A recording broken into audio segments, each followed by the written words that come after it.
تم جاؤ امریکہ میں بھی تمہیں یہی قرآن ملے گا جو سورہ فاتحہ سے شروع ہو رہا ہے، عرب میں جاؤ یہی قرآن ملے گا جو والناس پہ ختم ہو رہا ہو، ہندوستان میں آؤ یہی قرآن ملے گا جس کے درمیان میں سورہ کہف ہے، کہیں پر بھی جاؤ قرآن اسی طرح سے آج موجود ہے۔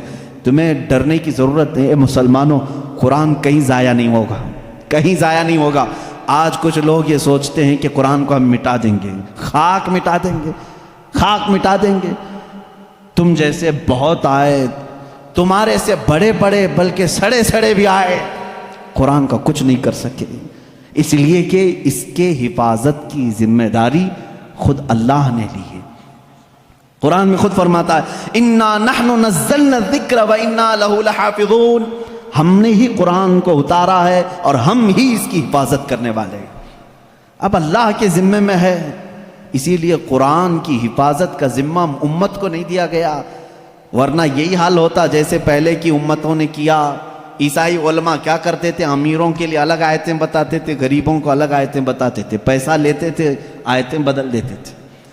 اگر امت کے حوالے یہ قرآن بھی چھوڑ دیا جاتا تو دنیا دار زر خرید مولوی وہ قرآن کو بھی بیچ دیتے ہیں، حکومت کو راضی کرنے کے لیے آیتیں بدل دیتے ہیں، لیکن اللہ نے امت کے حوالے نہیں رکھا، خود اپنے حفظ و امان میں رکھا ہے۔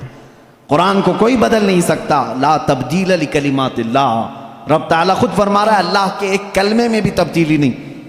خوف کس بات کا تمہیں؟ اس کی قرآن کی اتنی حفاظت کی گئی ہے کہ اس کے سارے الفاظ گن کے رکھ لیے گئے ہیں، ایک لفظ بھی اگر کم ہو گیا تو پتہ چل جائے گا یہ قرآن نہیں ہے۔ الفاظ تو دور کی بات ہے میرے عزیزو، اس کی صورتیں محفوظ ہیں، 114 صورتیں ہیں، اس میں ایک کم بھی نہیں ہوگی، زیادہ بھی نہیں ہوگی۔ ہم یہ سب محفوظ ہیں، جو عالم ہوگا، جو حافظ ہوگا، کروڑوں کی تعداد میں علماء بھی ہیں، وہ سب کو معلوم ہے، یعنی قرآن کی یہ باتیں جاننے والے علماء کی بات کر رہا ہوں، سب کو معلوم ہے کہ قرآن میں 114 صورتیں ہیں، 540 رکوع ہیں۔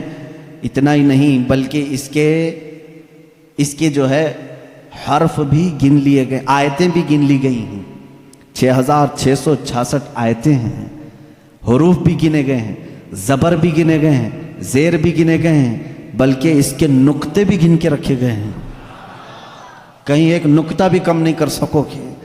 اس قرآن کی اتنی جو حفاظت ہے، آج میں آپ کو بتاؤں، کبھی کسی نان مسلم کے پاس جاؤ اور اگر وہ تم سے یہ سوال کرے تو مسلمان ہے، اسلام ہی سچا دھرم ہے، کیا تمہارے پاس پروف ہے اس چیز کا؟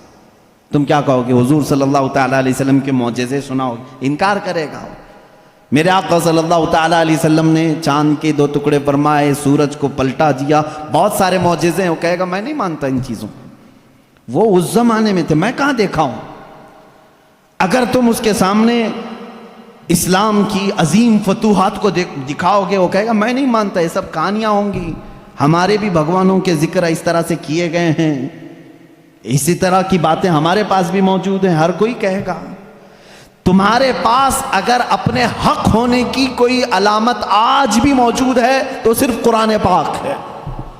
اسے کہو میرے سچے مذہب پر اور اچھے مذہب پر قائم ہونے کی سب سے بڑی دلیل، سب سے بڑا پروف قرآن ہے، لا کر کے دکھاؤ اس طرح کی کوئی دوسری کتاب کسی کے پاس ہو۔ کم سے کم 1400 سال سے جو محفوظ چلی آ رہی ہے دنیا میں، کسی لیبارٹری میں بھی، کسی لائبریری میں بھی اتنی پرانی کوئی کتاب آج محفوظ موجود ہے ہی نہیں۔